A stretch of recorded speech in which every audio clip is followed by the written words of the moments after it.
Hello everyone, so this is Edmond. Mindaros channel, isang content creator at gumagawa ng mga tutorials katulad ng laptop, PC troubleshootings, mobile device troubleshootings at marami pang ibang klaseng tutorials na sinishare ko dito sa aking channel. At sa video ito ay pag-uusapan natin at i-guide ko kayo on how to update and change Oros account password on the Oros app. So dito naman ay required natin na palitan yung ating account password within 60 to 90 days. Kasi kung may nakareceive ka na dito ng nag-pop up na notification sa iyong account na update your account password, kailangan mo na itong gawin para sa ating security ng ating Oros account. So ganun po siya. Okay? So kung hindi mo kabisado kung paano ba i-update yung account password mo dito, then ang video ito ay makakatulong sa iyo as your guide. Kaya wag na natin patagalin at start na natin. So, ang next step ay kailangan lang natin mag-login sa ating Oros app and then i-click mo lang. Okay, so once na open mo na siya, so ganito yung makikita mo dito sa kanyang homepage. So, dito mga kaibigan, kailangan mo lang i-tap dito yung login na makikita dito sa top right corner. I-click mo lang. And then remind ko lang din na sa pag-login ng ating account, kailangan mong i-manual po yan. Huwag mong gagamitin yung password manager. So i-click mo lang siya, hindi po ganoon dahil madidetect po yan na hindi human yung gumagawa. So kailangan natin itong i-manual para hindi ito mag-error. Okay, so login as, select mo lang dito yung taxpayer. And then enter lang natin dito yung ating email address and then yung kanyang password. Okay, so click mo lang and then fill out lang natin. Okay, so once na-enter mo na dito yung email address mo and then yung password, so double check mo lang yung all details kung tama lahat. And then kailangan mo lang i-check dito yung I'm not a robot, i-click mo lang. And then, i-tap mo lang dito or i-click mo lang dito yung login.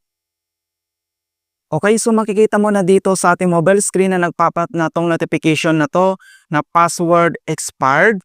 Your previously assigned password has now expired. To continue using Oros, please update your password. And then i-click mo lang dito yung OK.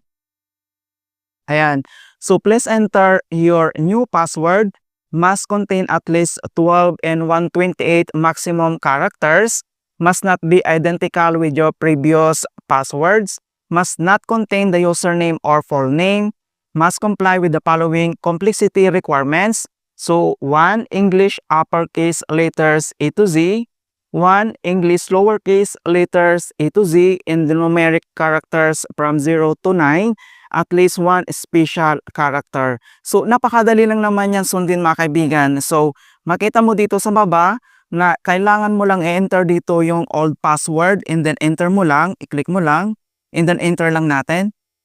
And once na-enter mo na dito yung old password ng yung account, and then next, dito na tayo sa password. So, i-click mo lang yan and then kailangan mo nang mag-enter dito yung bagong password and then fill out lang natin. At once nilagay mo na dito yung bagong password, then next, i-click mo lang dito yung confirm password. Dapat tugma po yun. So, fill out ulit natin. Ayan, so once nilagay mo na dito yung bagong password and then yung confirm password po niya, kailangan tugma po yan para walang problema. And then dito lang sa baba, i-click mo lang dito or i-tap mo lang dito yung save. Okay, so makita mo na dito na password has been successfully changed. Okay, di-click mo lang dito yung OK. And please log in using your new password and then i-click mo lang dito yung proceed. Ayan, so mag-login tayo gamit yung ating bagong password. So click mo lang dito yung login. And then enter ulit natin dito yung ating email address and then yung bagong password. So fill out lang natin. At once nilagay mo na dito yung bagong password na na-create mo and then i-click mo lang dito yung I'm not a robot. And then pagkatapos, i-click mo ulit dito yung login. Ayan, okay. So makita mo na dito na nakapag-login na tayo. Okay, so napakadali lang talaga kung paano tayo mag-change ng password dito sa ating Oros account. Gamit lang yung ating Oros app. Alright, so ganoon lang po kasimple kung paano tayo mag-change ng ating account password ng ating Oros account. In hope na nakapagbigay ako ng konting kalaman at guide tungkol sa Oros app tutorials. Thank you guys and see you in my next tutorials.